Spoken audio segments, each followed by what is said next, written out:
உலகெங்கிலும் இருக்கும் பிளே தமிழ் நேயர்கள் அனைவருக்கும் வணக்கம். நான் உங்கள் ராம்ஜி.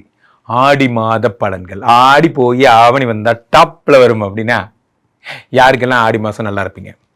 ஸோ எந்தெந்த ராசிக்காரர்கள்லாம் குபேர சம்பத்துகளை பெற போறீங்க, யாரெல்லாம் வெளிநாடு போக போறீங்க, யாருக்கெல்லாம் பெரும் செல்வம் வந்து சேரப்போகிறது, வேலை கிடைக்க போகுதுங்கிறத ராசி ரீதியாக நாம் பார்த்து விடலாம். பொதுவாகவே நண்பர்களே, இந்த ஆடி மாதம் என்பது ஒரு நோட்டடான மாதம்.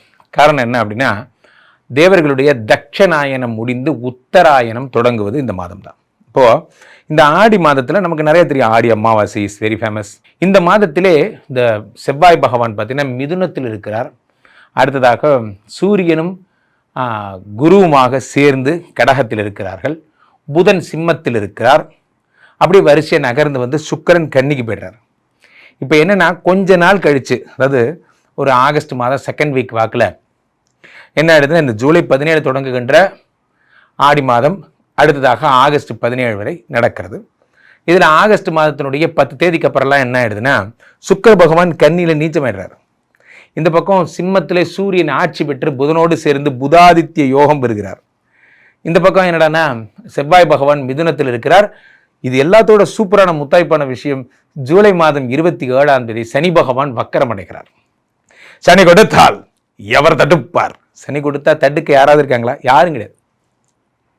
சனி பகவான் இஸ் அல்டிமேட் டன். காரணம் என்ன? அவர் ஒன்றும் பண்ண முடியாது. ஏன்னா அவர் அதனால தாங்க அவர் சனி.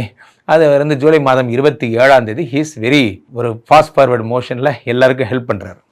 ஸோ அப்போ அருட்கடாட்சத்தை அள்ளி வழங்குகிறார் ஜூலை 27. யாருக்கெல்லாம் 7 சனி, அஷ்டம சனி, அர்த்தாஷ்டம சனி, கண்டக Shani, all problem clear. Shani Bhagavan will become a good God.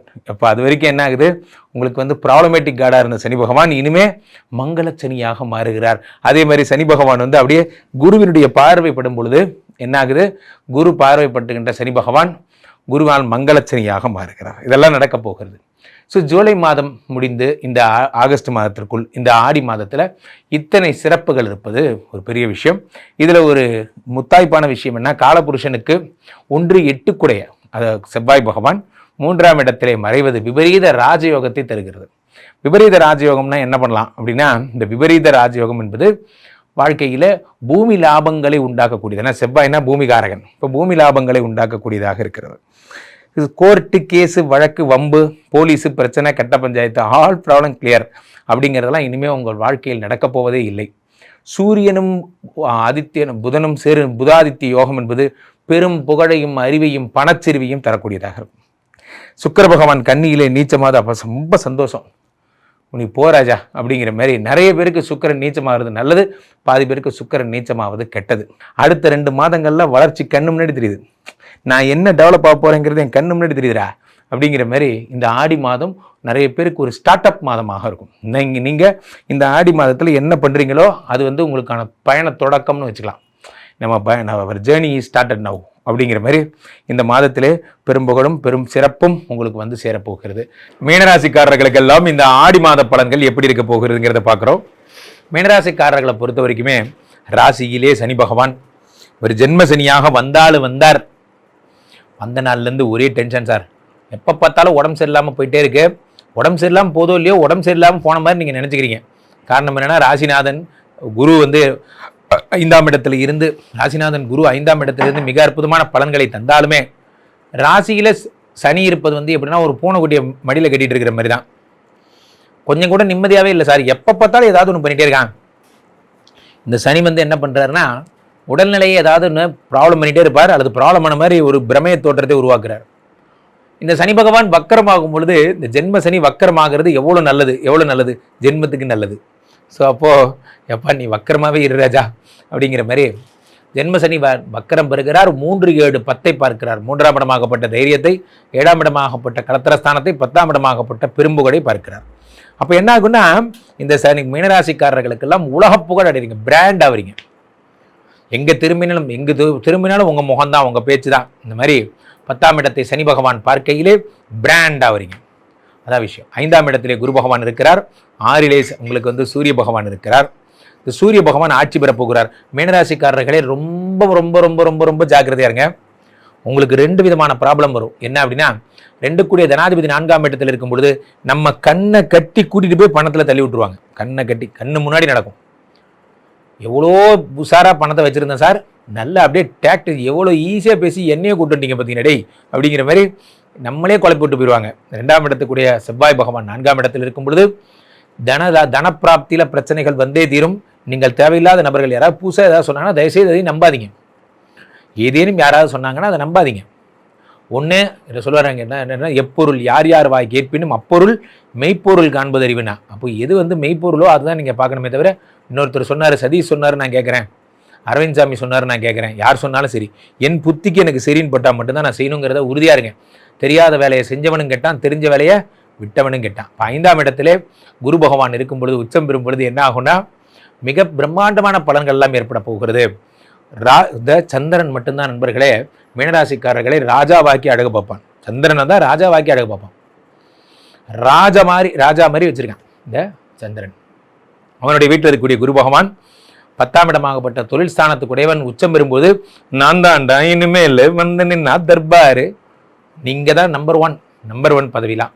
ஆனால் எல்லாமே நல்லா தான் இருக்குது. Health is most important. மீனராசிக்காரர்கள் ஹாஸ்பிட்டலில் படுக்க போகிறீங்க, நல்லா புரிஞ்சுக்கோங்க, ரொம்ப ஜாக்கிரதையாக இருங்க. 6க்குடைய சூரிய பகவான் ஆட்சி பெறுகிறார். சாதாரண விஷயம் கிடையாது. ராஜ்ய தண்டனைகள் போன்றவை உருவாகும். உங்களுக்கு எதிராக எதிரிகள் உருவாங்க, உங்களை பற்றி போட்டு கொடுப்பாங்க, தேவையில்லாத பிரச்சனைகள், டென்ஷன் ஏற்படும். நண்பர்களே, இந்த வாழ்க்கை நமக்கான வாழ்க்கை, சின்ன வாழ்க்கை. நம்மளுடைய உடம்பு, நம்மளுடைய ஹிருதயம், நம்மளோட மூளை, நம்ம வாழ்வதற்காக இறைவன் கொடுத்த பரிசு. இது எந்த ஒரு டென்ஷனுக்காகவும் இதை நம்ம துன்புறுத்தக்கூடாது. தூக்கம் வந்தால் தூங்கிடுங்க, டென்ஷன் எடுத்துக்க, ஒன்றும் ஆக போகிறதில்ல. இன்றைக்கி வேலை நாளைக்கு பார்த்துக்கலாம், உலகம் அழிஞ்சிடாது. இப்போ 6ஆம் இடத்திலே சூரிய பகவான் ஆட்சி பெறும் பொழுது பரபரப்புலேயே இருப்பீங்க. சில பேருக்கு உயர் ரத்த அழுத்தம் போன்றவை ஏற்படும். மூளையே ஸ்ட்ரக் ஆகிற அளவுக்கு பிஸியாக இருப்பீங்க. இவ்வளோ பிஸியாக போய் நம்ம ஒன்றும் பண்ண போகிறதில்ல. அது தயவுசெய்து புரிந்து கொள்ளுங்கள். 6க்குடைய சூரிய பகவான் ஆட்சி பெறும் பொழுது ராஜ்ய தண்டனைகள், ஏதாவது விமர்சிக்கிறது. அரசை விமர்சித்து பேசாதீர்கள். அரசை விமர்சித்து பேசுபவர்களோடு சுத்தாதீங்க. நீ இந்த டீமோட சுத்த உன்னை பார்த்தனே நான், ஐயா இல்லைங்கய்யா, அவருக்கு எனக்கு எந்த சம்மந்தமும் இல்லைங்கய்யா அப்படிங்கிற மாதிரி தேவையில்லாத போலீஸ் பிரச்சனை போன்றவையெல்லாம் உண்டாகும். அப்போது 6க்குடைய சூரியன் ஆட்சி பெறுகிறார். ரொம்ப ஜாக்கிரதை. கம்பெனியில் இருக்கிறவங்களும் சரி, தலைமையை விமர்சிக்காதீங்க. மேனேஜரை கிண்டல் பண்ணிங்கன்னா அவருக்கு அதிலே விழுந்துடும். நல்லா பேர் எடுத்துகிட்டு வந்தீங்க, இந்த ஒரு விஷயத்தினால வேலை போயிடும்.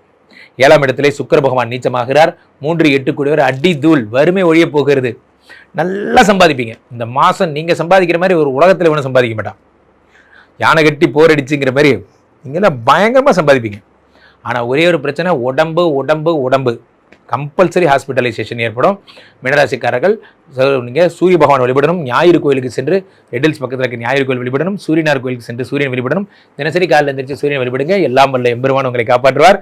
மீனராசிக்காரங்க எல்லாம் இருக்குது, ஹெல்த் மட்டும் பத்திரம். இந்த மாதம் நீங்கள் என்ன செய்யணும் அப்படின்னு பார்த்தீங்கன்னா, பெரும்பாலும் யாராக இருந்தாலும் சரி சூரியனாரை வணங்க வேண்டும். சூரியனார் யார்? கதிரவன், ஒளிக்கடவுள், அவரை வணங்கணும். அவரை எங்கே வணங்கணும்? நீங்கள் பெரும்பாலும் சூரியனார் கோயில் போய் வழிபடலாம். அல்லது சென்னையில் ரெட்டில்ஸ் பக்கம் ஞாயிறு கோயில்னு ஒரு கோயில் இருக்குது, அங்கே சென்று வழிபடலாம். அதே மாதிரி நீங்கள் சுக்கிர பகவான் நீச்சம் என்பதால் பிரீத்தி செய்து கொள்ளணும்னு நினைக்கிறவங்க ஸ்ரீரங்கம் சென்று இந்த சுக்கிர பகவானை வழிபடலாம். அல்லது நீங்கள் காஞ்சி காமாட்சி வழிபடலாம், அல்லது மாங்காடு காமாட்சி வழிபடலாம். இது மாதிரியான வழிபாடுகள், சுக்கிர வழிபாடுகள் எல்லாம் உங்களுக்கு மிக உயர்ந்த பலன்களை தரும். காரணம் என்னவென்றால், இந்த சுக்கிரமூர்த்தி சுபமிக ஈவாய் வக்கரமின்றி வரமிக தருள்வாய் வெள்ளி சுக்கிர வித்தக வேந்தே அள்ளி கொடுப்பாய் அடியார் கருளேனா. ஸோ அப்போ இந்த சுக்கிர பகவான் வெண் தாமரை வைத்து இந்த சுக்கிர பகவானை வழிபட உங்களுடைய பிரச்சனைகள் எல்லாம் எவ்வளவு சீக்கிரமாக கடகடன் சால்வ் ஆகுதுன்னு மட்டும் பாருங்கள்.